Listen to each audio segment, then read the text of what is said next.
escravizaram por um período de 400 anos. E diz a Bíblia que depois que se esqueceram de José, porque passou-se muitos anos e os egípcios não se lembravam tanto do governo de José sobre o Egito, eles tornaram Israel escravo do Egito.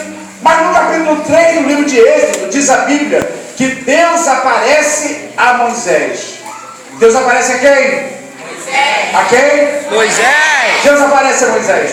E Deus fala a Moisés na sarça. E Deus fala a Moisés: você vai ser o homem a quem eu vou usar para tirar o meu povo do Egito. E Moisés fala assim: ah, Senhor, não sou eu esse homem não, porque eu não sei falar. E Deus fala com Moisés: Moisés, vai e eu serei com a sua boca. E Deus repreende Moisés dizendo, falando: Moisés, não fui eu que fiz a boca do homem.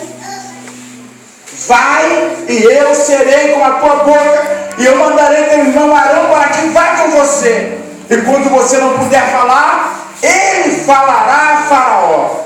E assim foi. E Moisés vai à presença de Faraó e diz: olha, Faraó, o Senhor meu Deus.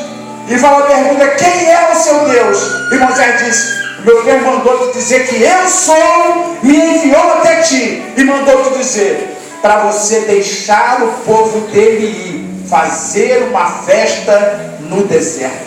Mas diz a Bíblia que Faraó endureceu o seu coração, endureceu-se por dentro e diz: daqui não sai ninguém, esse povo vai me ficar por escravo aqui, eu não liberto ninguém. E a Bíblia diz que veio uma sucessão de pragas que foram atormentadoras na vida dos egípcios. Veio praga de piolho.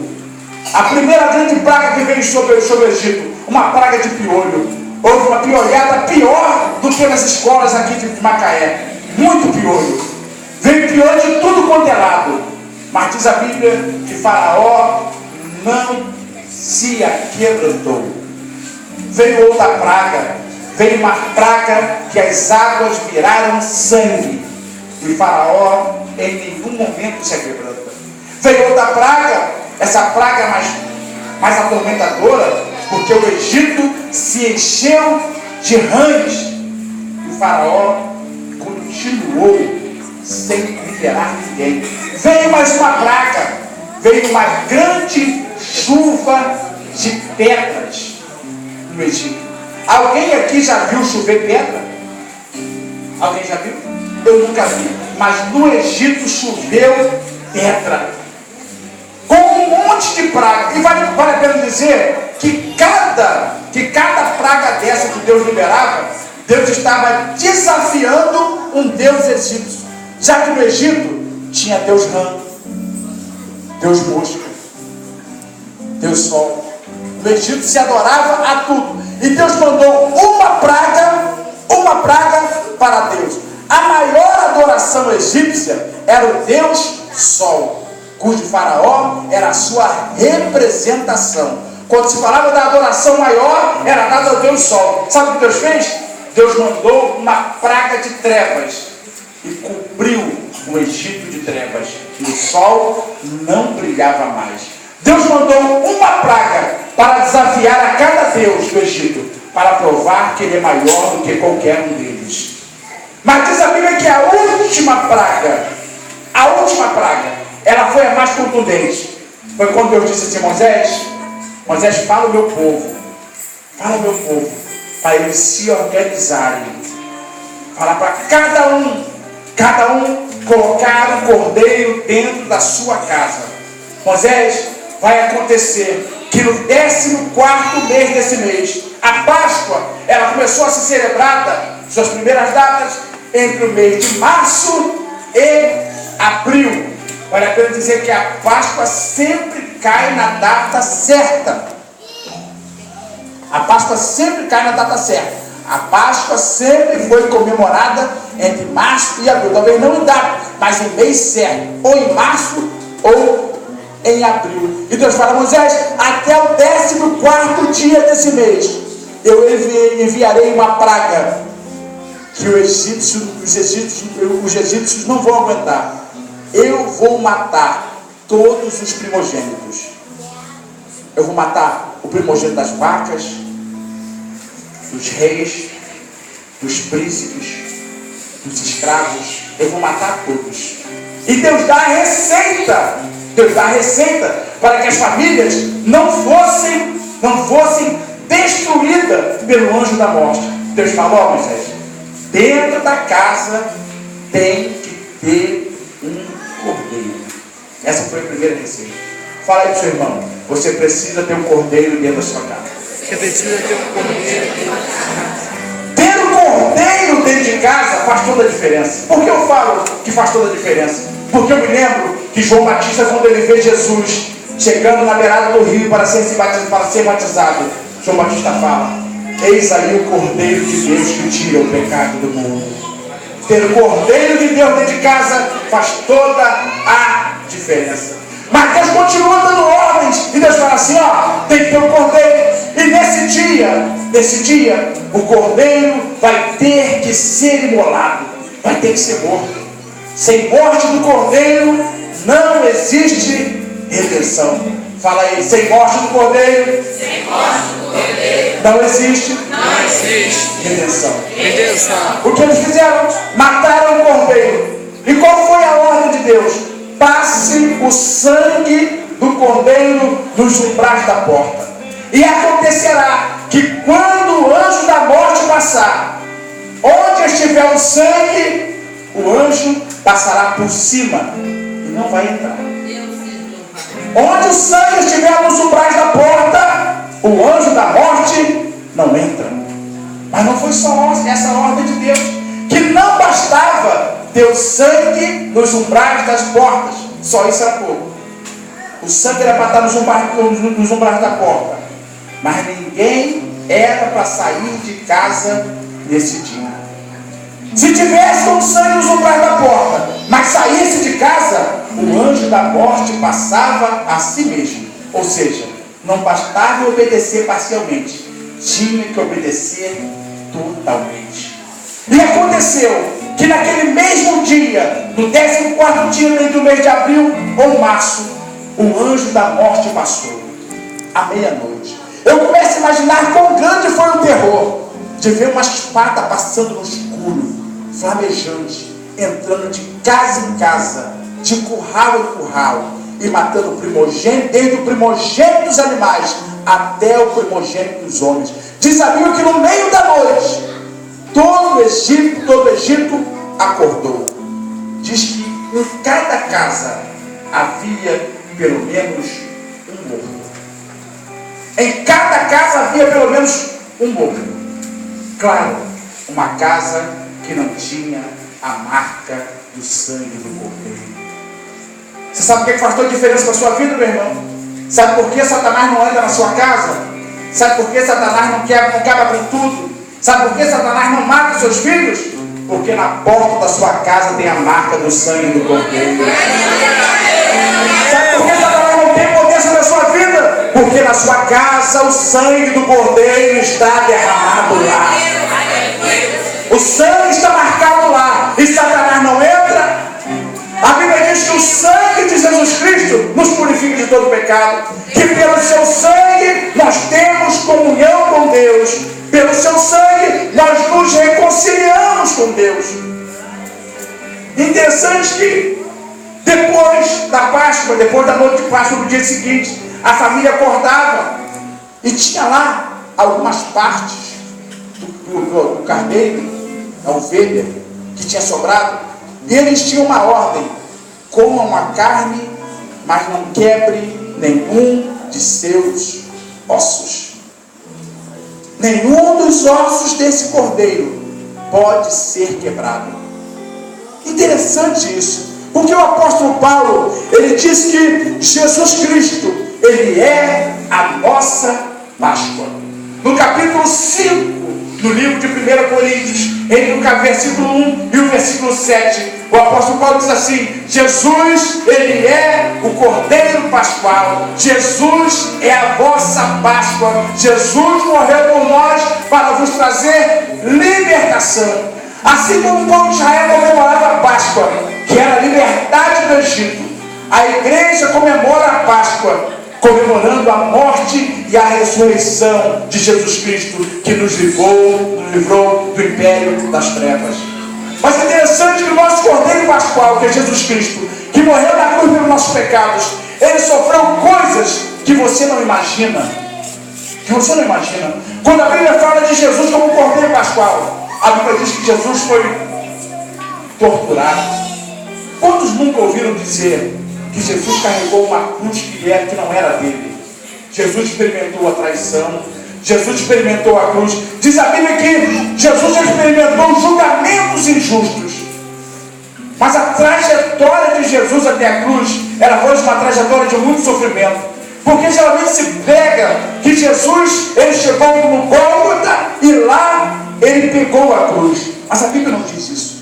Se você ler os capítulos 20 até o 23 de Lucas, Mateus do 20 até o 28, você vai ver que Jesus, ele carregou a sua cruz durante um grande pedaço da sua jornada.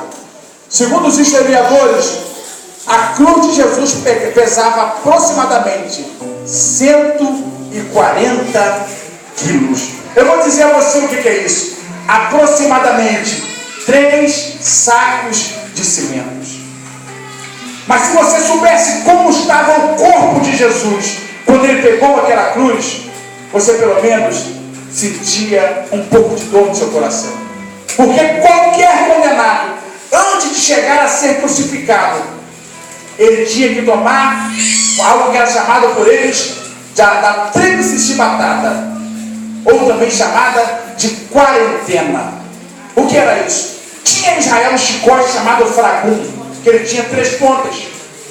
Ele tinha uma ponta de osso, uma bola de chumbo e outra ponta do chicote. Ele tinha diversos pedacinhos de ferro. Todo condenado tinha que tomar pelo menos 13 chicotadas com esse chicote.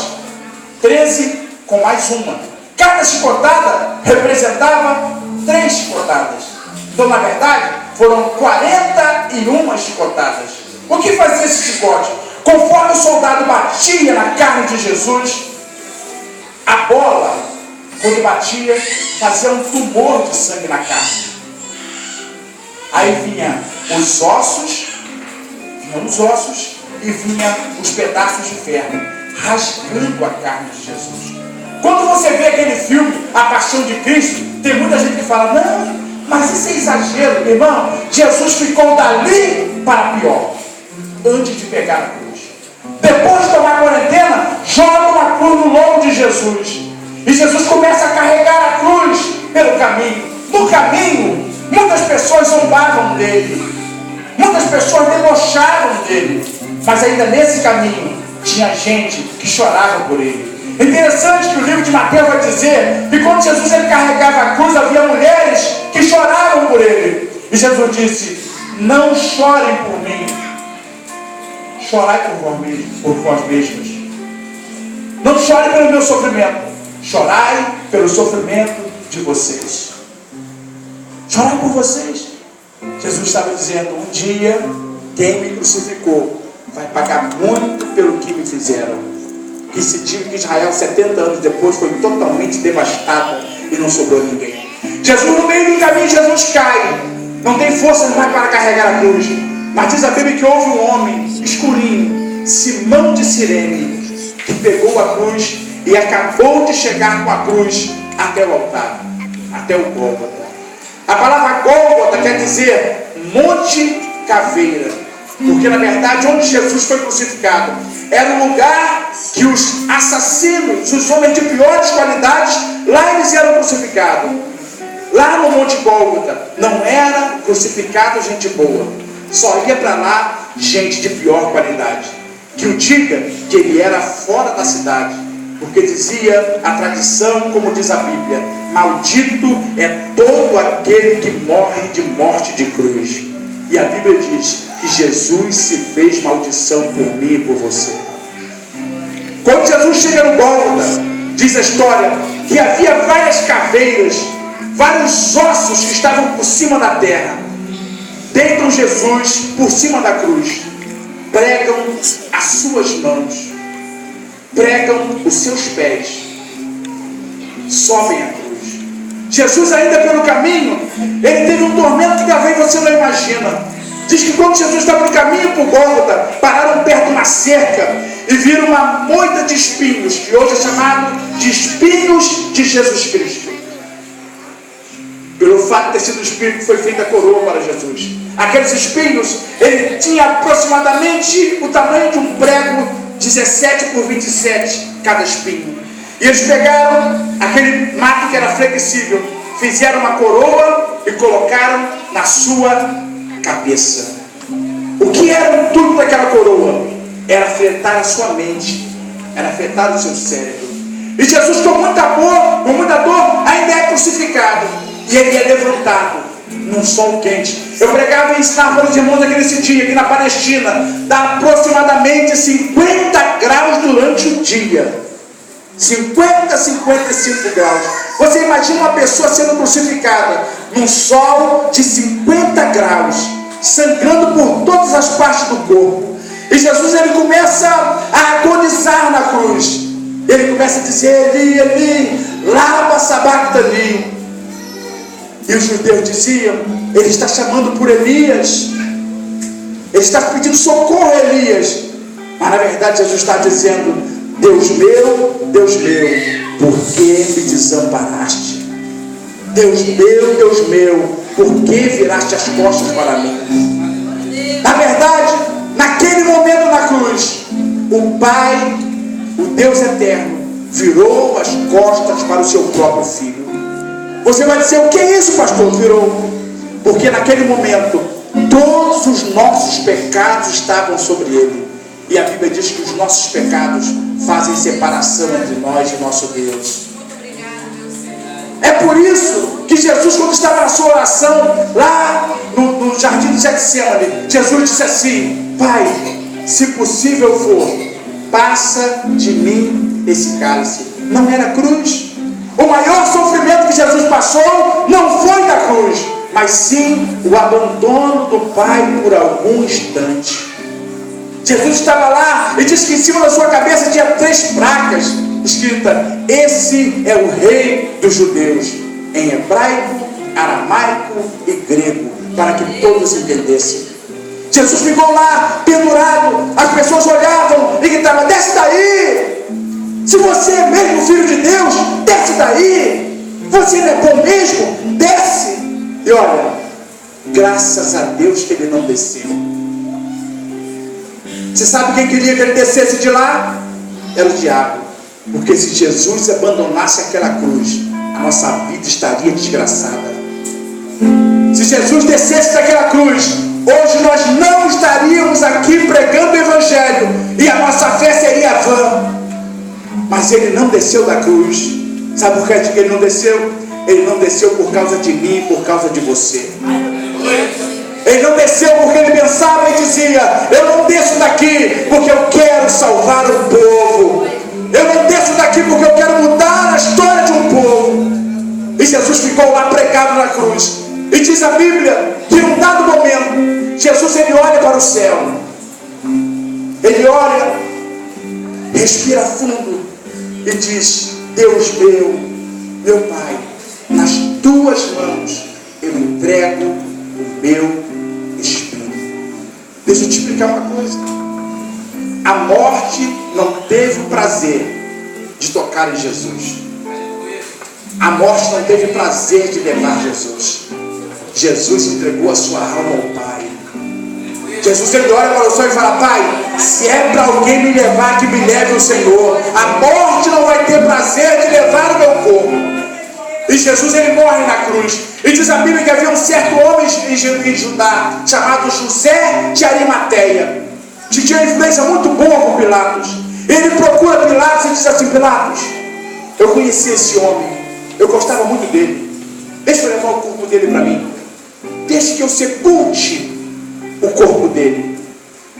E Pilatos concede uma autorização a José de Arimateia. E José de Arimateia vai lá para que tirem Jesus da cruz. Isso era sexta-feira à tarde, perto de 6 horas.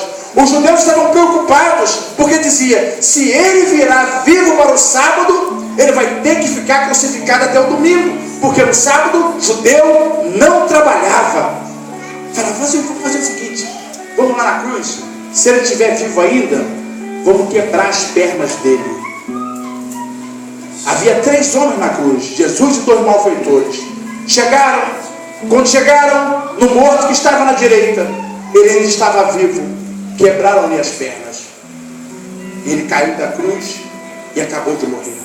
Chegaram no morto que estava na esquerda, olharam, ele estava morto, estava vivo, quebraram-lhe as pernas e ele acabou de morrer. Quando chegaram a Jesus, Jesus já estava morto. Nenhum de seus ossos foram quebrados. Assim como o Cordeiro Pascual não podia ter os seus ossos quebrados, o nosso Cordeiro Jesus Cristo morreu na cruz, não teve nenhum dos seus ossos quebrados.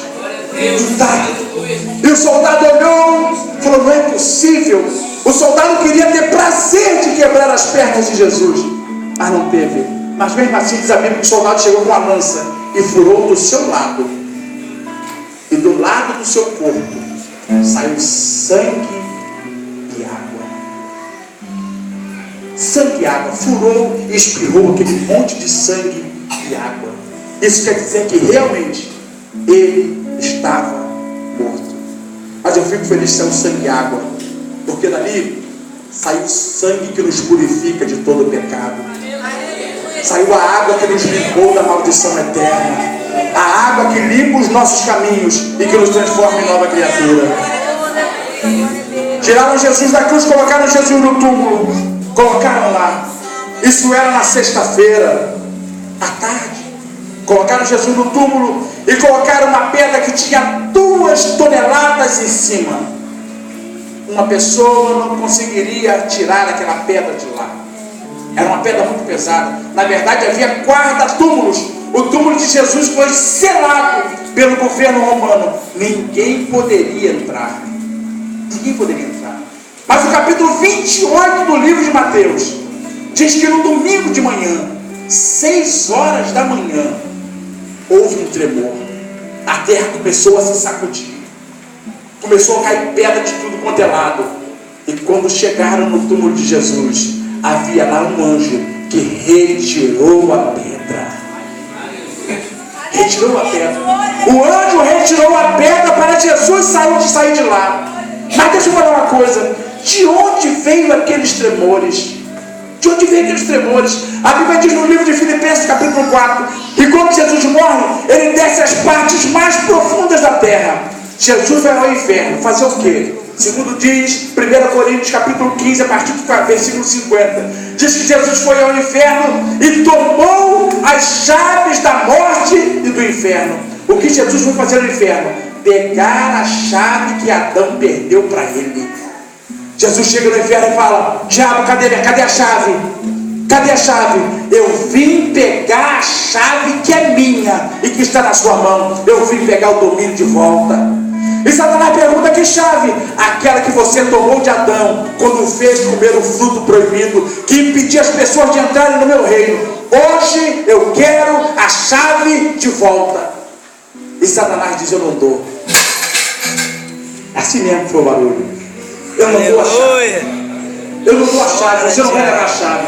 Tem muita gente que pensa que Jesus desce ao inferno e sai de lá tranquilo. A Bíblia diz que se Jesus não ressuscitasse, vã seria a nossa pregação.